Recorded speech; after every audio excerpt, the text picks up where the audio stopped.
हम कर रहे हैं 11th होम साइंस का चैप्टर नंबर 10 विविध संदर्भों में सरोकार और आवश्यकताएं, और इसके अंतर्गत हम कर रहे हैं भारत के वस्त्र परंपराएं, टेक्सटाइल ट्रेडिशंस। पिछले वीडियो में हमने बात की थी इसके परिचय की और हमने बात की थी भारत में इसके ऐतिहासिक परिप्रेक्ष्य की।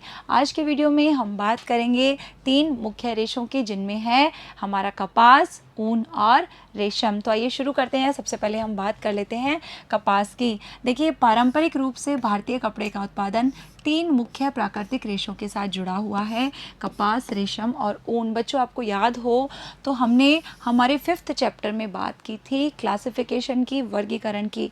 कुछ रेशे हैं वो प्राकृतिक हैं और कुछ रेशे विनिर्मित हैं, यानी कि मैन्युफैक्चर्ड हैं या कृत्रिम हैं या मैनमेड हैं। तो प्राकृतिक रेशे वो हैं जो हमें प्रकृति से प्राप्त होते हैं, यानी कि नेचुरल फाइबर्स, और उन नेचुरल फाइबर्स में मुख्य रूप से आते हैं कपास, रेशम और ऊन। हमने इनकी डिटेल में बात कर ली थी। आज हम फिर से एक बार इसको एक अन्य तरीके से डिस्कस करेंगे। सबसे पहले हम बात कर रहे हैं कपास की, ठीक है। भारत जो है कपास का घर है। हमने पहले भी डिस्कस किया था कि भारत एक ऐसा देश है जहां बहुत बड़े क्षेत्र में कपास की खेती की जाती है। मैंने आपको बताया भी था ना कि दूर से हम देखते हैं तो ऐसे लगता है कि फूल खिले हुए हैं, ठीक है। और वो जो कपास के फूल होते हैं, फिर उसके बीज से रेशे को अलग करके और फिर कपड़ा बनाया जाता है। कपास की खेती और बुनाई में उसका प्रयोग प्राग ऐतिहासिक काल से ही विदित है। यानी हम बात करें प्री हिस्टोरिक जो पीरियड है, वहीं से ही पता चलता है कि भारत में कपास की खेती होती थी और बुनाई में उसका प्रयोग होता था।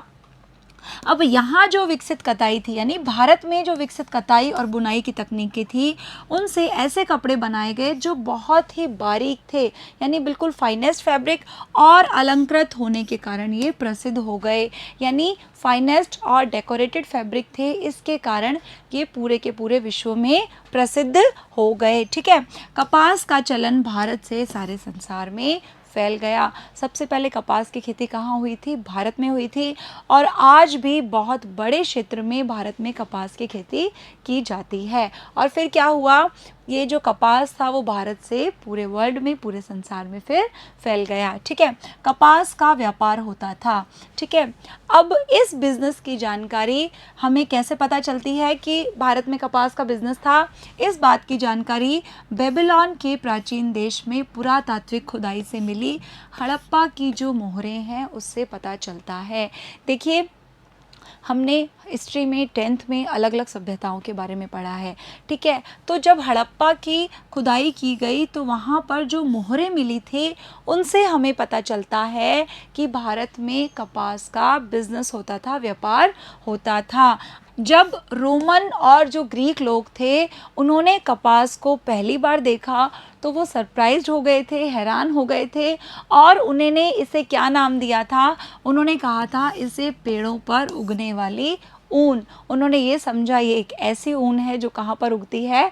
पेड़ों पर उगती है, क्योंकि उन्हें इसके बारे में पूरी जानकारी तब नहीं थी। कपास की कताई के साथ अनेक किस्से जुड़े हुए हैं, यानी बहुत सारे किस्से हैं जो कपास की कताई के साथ जुड़े हुए हैं। देखिए बच्चों, ये ना शॉर्ट क्वेश्चन में आपसे पूछा जा सकता है, तो ये जितने भी छोटे छोटे किस्से हैं आपको अपनी नोटबुक में नोट करने हैं। हालांकि ये लेसन बिल्कुल आसान सा है, लेकिन आपको लर्न करने के लिए थोड़ी सी इसको मेहनत करनी पड़ेगी। समझना इसको आसान है, लर्न करने के लिए आपको आप लिख लिख के याद कीजिए, आपको इजीली याद हो जाएगा। अब हम बात कर रहे हैं, देखिए ढाका की। ढाका अब कहाँ पे है? बांग्लादेश में, बांग्लादेश की राजधानी है, ठीक है। ढाका में सबसे बारीक कपड़ा, यानी बिल्कुल फाइनेस्ट फैब्रिक, जिसे हम क्या कहते हैं? मलमल खास या शाही मसलिन। नाम हर याद रखना है। इस लेसन में छोटे छोटे बहुत सारे नाम आएंगे जो अलग अलग प्रदेशों में कपड़ों के हैं जो प्रसिद्ध हैं, तो हर कपड़े का नाम आपको याद रखना है। ढाका की हम बात कर रहे हैं तो वहाँ एक बहुत ही भारी कपड़ा फेमस हुआ था, कौन सा? मलमल खास या शाही मसलिन बनाया गया था, और यह इतनी बारीक थी कि आसानी से आंखों से दिखाई ही नहीं पड़ती थी।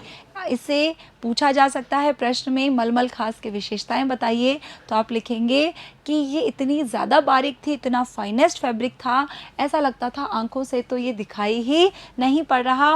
और बहुत सारे पोइटिक नेम्स इसको दिए गए, बहुत सारे काव्यात्मक नाम भी दिए गए थे। ये नाम भी आपको याद रखना है कि हमारा जो मलमल खास था या शाही मसलिन थी, उसको कौन कौन से नाम दिए गए, कौन कौन से नाम दिए गए? बत हवा, बत हवा यानी बुनी हुई वायु, यानी ऐसा लग रहा है कि हवा को बुना गया है, क्योंकि बहुत पतला था, है ना, इसलिए इसको ये नाम दिया गया। और इसको क्या नाम दिया गया?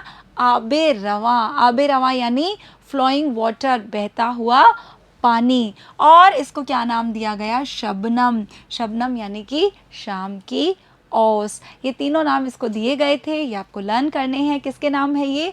मलमल खास के या शाही मसलिन के। कहाँ की है ये? ढाका की, ठीक है। जामदानी या बंगाल तथा उत्तर भारत के भागों के कपास के उपयोग से पारंपरिक रूप से बुनी जाने वाली अलंकृत मलमल भारतीय बुनाई का सर्वोत्तम ब्रोकेड उत्पाद है। ये आपको एरिया भी याद रखने हैं, ठीक है। बंगाल और उत्तर भारत के भाग हैं, ठीक है। नियमित बुनाई में बाने का धागा एक विशिष्ट अनुक्रम में ताने के धागे के ऊपर और नीचे चलता है। हमने बुनाई की बात की थी हमारे 5th चैप्टर में, आपको याद हो मैंने आपको एक डायग्राम भी शो किया था कि हमारा वाप यान और वेफ्ट यान था, ताने का धागा और बाने का धागा, है ना। एक हमारा फिलिंग यान था जिसे हमने पूरक सूत कहा था, एक हमारा ताने का धागा था, ये हमारा ताने का धागा था। और बाने का धागा जो होता था वो कैसे चलता था? इस तरह से, यहाँ से ऊपर से गया, फिर नीचे से, अब यहाँ से ऊपर से, फिर नीचे से, फिर ऊपर से, इस तरह से चलता था। इसे हमने क्या नाम दिया था? फिलिंग यान या पूरक यान, है ना, पूरक सूत। इसे हम क्या कह रहे हैं? बाने का धागा। तो अगर हम नियमित बुनाई की बात करें, जो नॉर्मल बुनाई होती है, उसमें क्या होता है? ये धागा एक विशिष्ट अनुक्रम में, ये जो ताने का धागा है, इसके ऊपर नीचे इस तरह से चलता है। लेकिन जब रेशमी, सूती या सोने चांदी के धागों से ब्रोकेड डिज़ाइनों की बुनाई करनी हो, अब हम नियमित बुनाई की बात नहीं कर रहे, हम किसकी बात कर रहे हैं? ब्रोकेड डिज़ाइनों की बुनाई किससे की जाती थी? या तो रेशमी धागों से, या सूती धागों से, या सोने चांदी के धागों से। जी हाँ, सोने चांदी का भी उपयोग किया जाता था और आज भी किया जाता है कपड़े की बुनाई में। तब क्या किया जाता है? इन तीनों में से कोई भी धागा इन धागों की नियमित बुनाई के बीच में जड़ दिया जाता है। यानी ये तो प्रक्रिया चल ही रही है हमारी, और इसके बीच में एक समानांतर सूत चलता रहता है, या तो रेशम का सूत का या फिर सोने अथवा चांदी का, ठीक है। पैटर्न बनाने के लिए प्रयुक्त फाइबर के द्रव्य के आधार पर सूती ब्रोकेड, रेशमी ब्रोकेड या जरी ब्रोकेड हो सकते हैं। अब ये हम बात कर रहे हैं किसकी? अलग अलग ब्रोकेड की। क्या है ब्रोकेड डिज़ाइन की बुनाई? मैंने आपको बताया, जब ताने और बाने के धागे के साथ साथ एक अलग धागा भी इसके समानांतर जड़ दिया जाता है, उसे हम कहते हैं ब्रोकेड। और होता क्या है? अगर हमने जो फाइबर है, फाइबर हमने बात की थी ना, रेशा, अगर हमारा फाइबर सूती है तो हम उसे क्या कहेंगे? सूती ब्रोकेड। अगर हम रेशमी का इस्तेमाल कर रहे हैं तो हम उसे क्या कहेंगे? रेशमी ब्रोकेड। और अगर हम बात करें जरी की यानी धात्विक धागे की, तो अब हम उसे क्या कहेंगे? जरी ब्रोकेड। तो ये अलग अलग तरह के ब्रोकेड हैं, ये किस पर डिपेंड करते हैं कि किस तरह की बुनाई है और किस तरह का धागा हमने इस्तेमाल किया है। सूती कपड़ा बनाने में निपुणता के अतिरिक्त भारत की सर्वोच्च वस्त्र उपलब्धि जो है चटकीले पक्के रंगों के साथ सूती कपड़े में पैटर्न बनाने की थी। यानी हम बार बार बात कर रहे हैं कि भारत बहुत निपुण था सूती कपड़ा बनाने में, और भारत से ही ये जो कला है पूरे विश्व में प्रसिद्ध हुई थी। तो जो निपुणता थी उसके साथ साथ क्या था? बहुत डार्क चटकीले कलर्स और पक्के रंग, परमानेंट कलर्स के साथ साथ पैटर्न बनाने में भी जो भारत था उसकी उपलब्धि थी।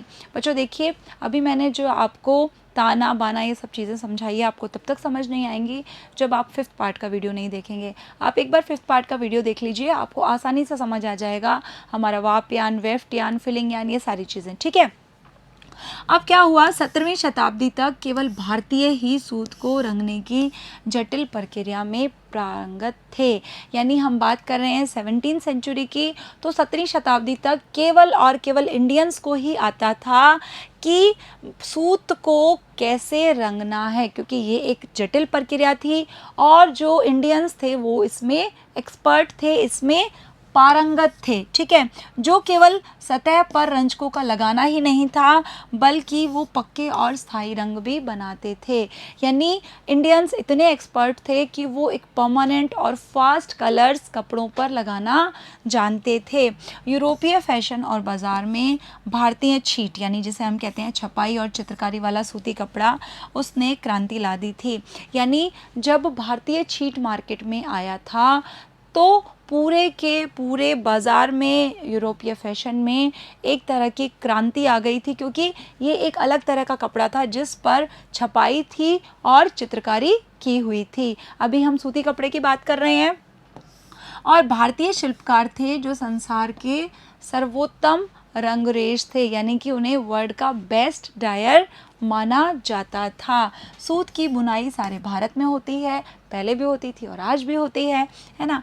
और अनेक स्थानों पर अब भी बहुत बारीक धागा काता जाता है, यानी बिल्कुल फाइनेस्ट। लेकिन जो बल्क में प्रोडक्शन होता है, जो थोक उत्पादन होता है, वो बारीक धागे का नहीं होता, बल्कि किसका होता है, मोटे धागे का होता है।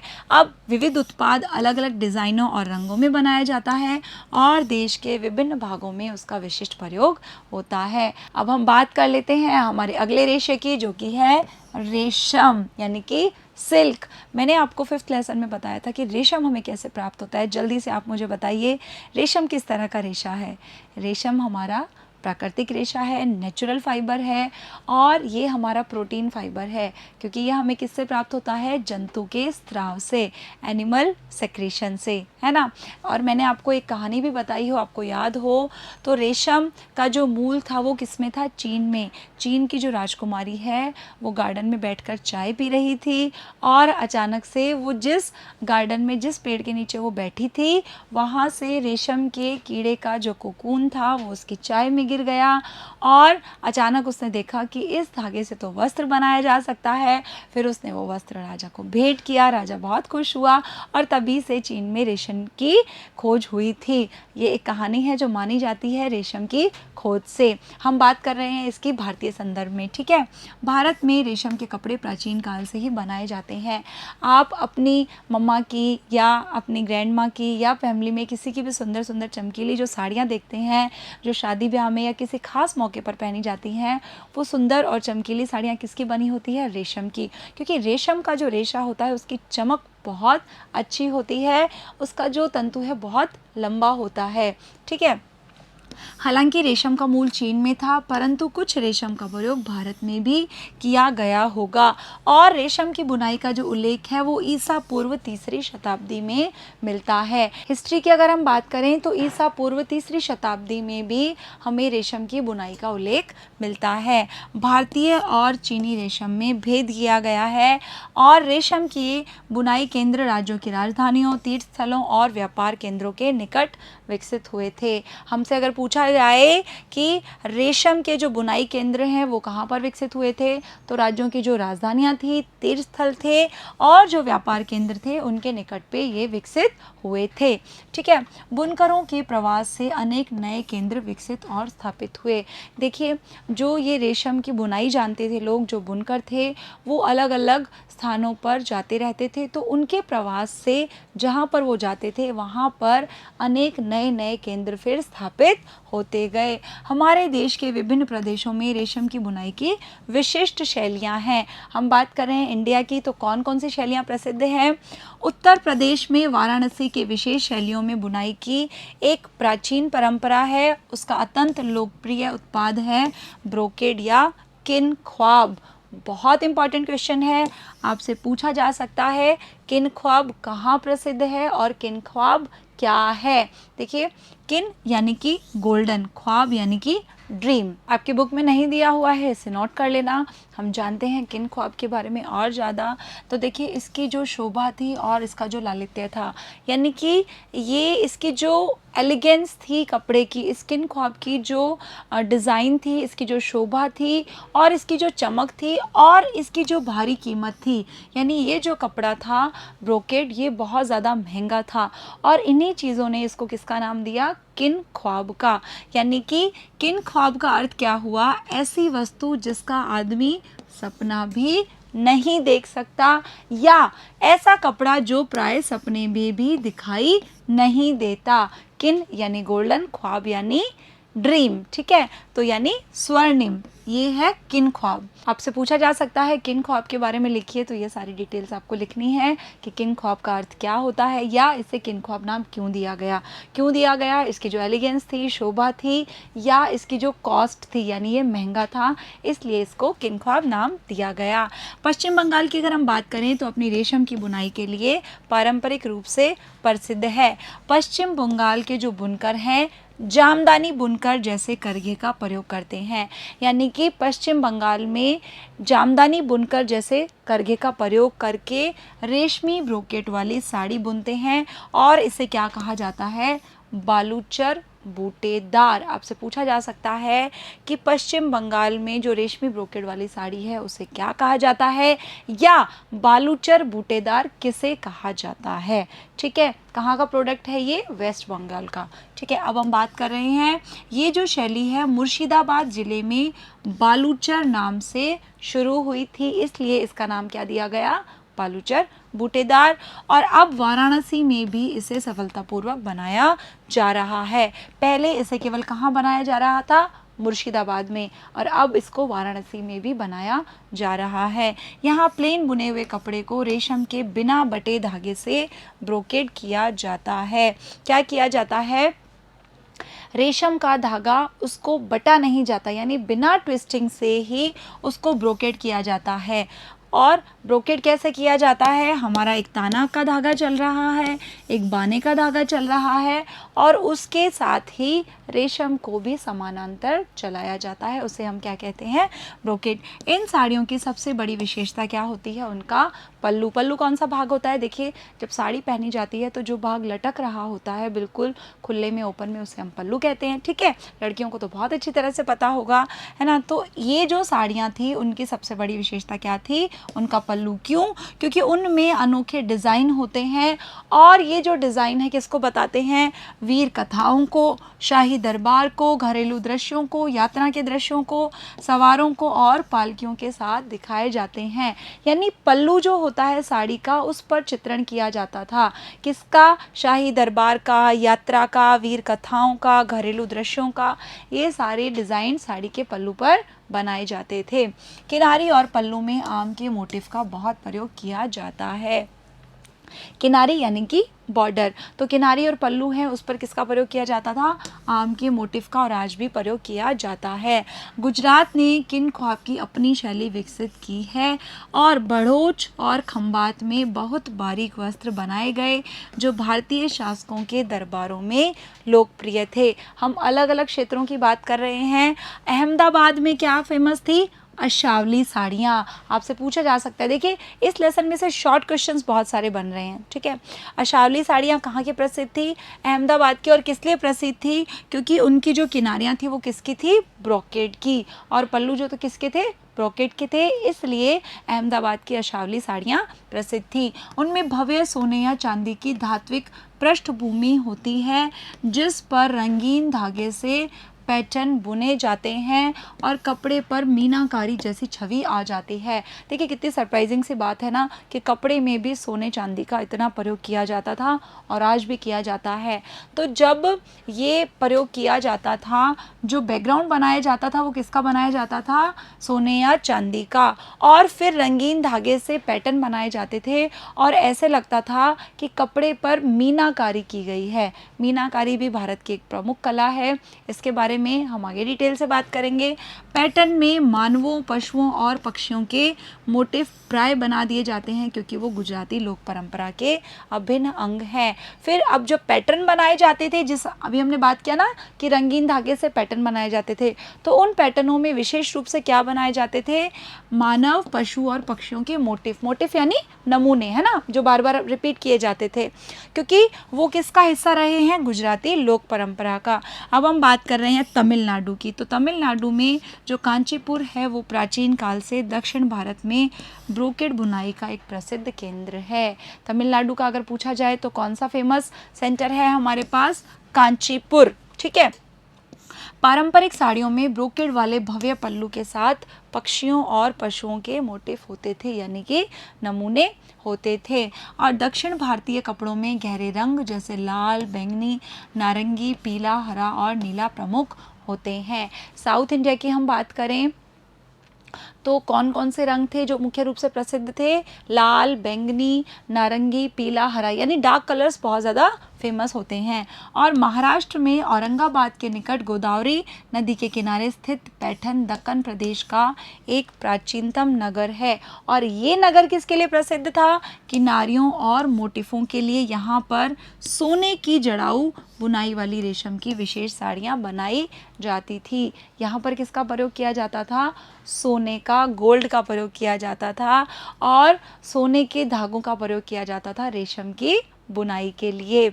पैटर्न में प्रयुक्त टेपेस्ट्री बुनाई सजावटी बुनाई की प्राचीनतम तकनीक है। क्या है ये टेपेस्ट्री बुनाई? इस पर भी आपसे क्वेश्चन पूछा जाता है। टेपेस्ट्री बुनाई उसे कहते हैं जब असमतल बाने के सिद्धांत का प्रयोग किया जाता है, यानी कि जो हमने नॉर्मल ये करा था ना, इस तरह से एक ऊपर एक नीचे, एक ऊपर एक नीचे, तो वो प्रयोग नहीं किया जाता बल्कि असमतल बाने का प्रयोग किया जाता है। और बहुत सारे रंगों के धागों का इस्तेमाल किया जा सकता है। और इसका रिजल्ट क्या होता है कि कपड़ा अगर हम देखते हैं तो उल्टा और सीधा दोनों एक जैसा ही दिखता है, यानी हम अंतर नहीं कर पाते कि आगे कौन सा है, पीछे कौन सा है, उल्टा या सीधा कपड़ा कौन सा है। उसे हम कहते हैं टेपेस्ट्री बुनाई। तो टेपेस्ट्री बुनाई में असमतल बाने के सिद्धांत का प्रयोग किया जाता है। यह घनी बुनाई वाले अपने सुनहरी कपड़े के लिए जानी जाती है। झिलमिलाती सुनहरी पृष्ठभूमि में, पृष्ठभूमि यानी कि बैकग्राउंड, गोल्डन तो बैकग्राउंड होता है, चमकीला, है ना, उसमें लाल, हरे, गुलाबी और बैंगनी रंग में बनाए गए विभिन्न पैटर्न जो होते हैं।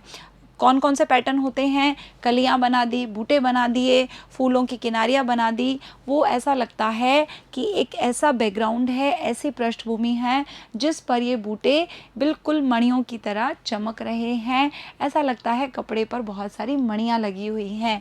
सूरत, अहमदाबाद, आगरा, दिल्ली, बुरहानपुर, तिरुचिरापल्ली और तंजावुर जरी ब्रोकेड बुनाई के पारंपरिक रूप से प्रसिद्ध अन्य केंद्र हैं। ये सारे के सारे नाम आपको याद भी करने हैं। आप एक दो बार लिख लिख के याद करेंगे तो आपको आसानी से याद हो जाएगा। ये देखिए आपके लिए कुछ चित्र भी हैं जो आपकी बुक में दिए हुए हैं। ये कांचीपुरम से है, ये है किन ख्वाब, जो हमने कहा था ऐसा कपड़ा जो कि ख्वाब में भी मुश्किल से दिखाई देता है। हमने बात की थी बालूचर बूटेदार की, इसकी शुरुआत बालूचर से हुई थी, इसका नाम इसलिए बालूचर बूटेदार रखा गया। और हमने बात की थी पैठानी की। ये देखिए बनारस की ब्रोकेड जरी, कुल्लू की शाल और शाल जामावार, और ये शॉल, है ना। अब हम बात कर रहे हैं ऊन की, वूल। किससे प्राप्त होती है हमें ऊन? हमने बचपन में एक पोएम सुनी थी, baa black sheep have you any wool, है ना। और तब से हमें ऐसा लगता है कि ऊन हमें केवल और केवल शीप यानी भेड़ों से प्राप्त होती है, जबकि ऐसा कुछ नहीं है। ऊन हमें खरगोश से, बकरी से, ऊंट से, मेमने से, बहुत सारे जानवरों से प्राप्त होती है। ठीक है। तो ऊन का विकास है वो शीतल प्रदेशों के साथ जुड़ा हुआ है। जो ठंडे प्रदेश है, जहाँ पर ठंड पड़ती है, बर्फ़ पड़ती है ना, वहाँ पर लद्दाख की पहाड़ियाँ, जम्मू कश्मीर, हिमाचल प्रदेश, उत्तर प्रदेश, पश्चिम बंगाल की पहाड़ियाँ और कुछ उत्तर पूर्वी राज्य, पंजाब, राजस्थान और मध्य तथा पश्चिम भारत के कुछ स्थान, ये इनसे जुड़ा हुआ है हमारा ऊन यानी कि वूल। भारत में विशेष रूप से बालों का प्रयोग किया गया है, यानी भेड़ और अन्य जानवरों के बाल। अन्य जानवर कौन कौन से हैं? पहाड़ी बकरियां, खरगोश और ऊंट। ठीक है। ऊन के सबसे पुराने अगर संदर्भ की बात करें तो पहाड़ी बकरियां और कुछ हिरन जैसे जानवरों से प्राप्त बहुत बारीक बाल का उल्लेख है। देखिए, हिरन के बालों का भी पुराने ज़माने में प्रयोग किया जाता था वस्त्र बनाने में। अगर हम बात करें 11वीं सदी के कश्मीरी साहित्य की, तो वहाँ पर जो बहुरंगी ऊनी कपड़े हैं वो बहुत प्रसिद्ध थे। बहुरंगी ऊनी कपड़ों की बुनाई की पुष्टि करता है 11वीं शताब्दी का कश्मीरी साहित्य। अब हम बात करें 14वीं शताब्दी की, तो 14वीं शताब्दी में क्या हुआ था, फारसी प्रभाव के कारण शालों का उत्पादन होने लगा था। शालें जो हैं कश्मीर की वो आज भी बहुत ज़्यादा प्रसिद्ध हैं पूरे भारत में, पूरे विश्व में। उसने विविध रंगों और पेचीदा पैटर्नों में अत्यंत जटिल टेपेस्ट्री बुनाई का उपयोग किया था। टेपेस्ट्री बुनाई क्या थी, जहां हम असमतल बाने का प्रयोग कर रहे थे। सर्वोत्तम शालें कौन कौन सी हैं, पश्मीना और शाहतूस। आपसे पूछा जा सकता है शालों के बारे में, तो आपको ये दो नाम लिखने हैं जो बेस्ट क्वालिटी की शालें मानी जाती हैं, पश्मीना शालें और शाहतूस शालें। और किससे बनती हैं ये पश्मीना और शाहतूस शालें, पहाड़ी बकरियों के बालों से। अब ये जो कला थी इसको प्रोत्साहित करने का श्रेय किसको जाता है, जो मुगल सम्राट थे उनको जाता है। उन्होंने ही इस कला को प्रोत्साहित किया था। इस तरह से जो कश्मीर की शालें थी वो विश्व विख्यात हो गई और आज भी कश्मीर की शालें काफ़ी महंगी आती हैं और पूरे विश्व में प्रसिद्ध हैं।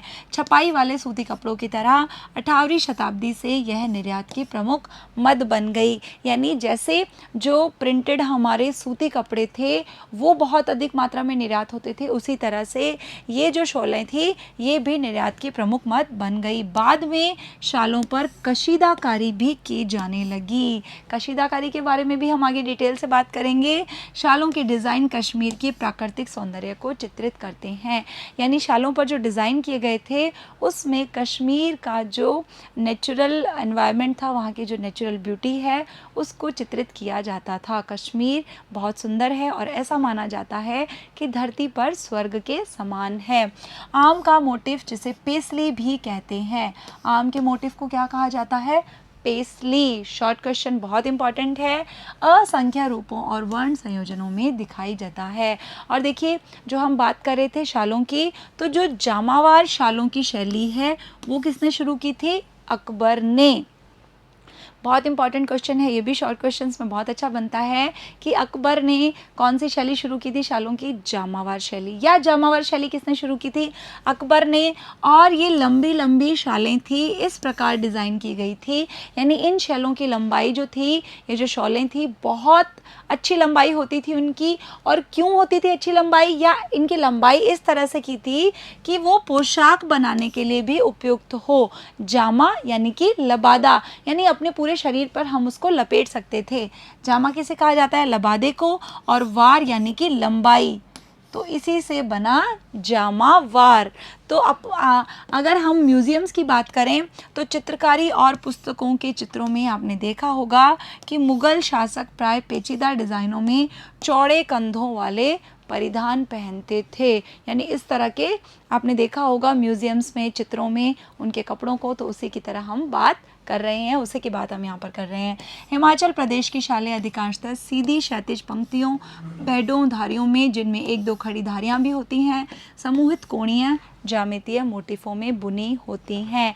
हमने पहले बात कर ली जामावार की, अब हम बात कर रहे हैं हिमाचल प्रदेश की शालों की, जिसमें सीधी सीधी कुछ हॉरिजॉन्टल लाइंस होती हैं, कुछ धारियाँ होती हैं, एक दो खड़ी धारियाँ होती हैं और अलग अलग ज्योमेट्रिकल पैटर्न्स बने होते हैं।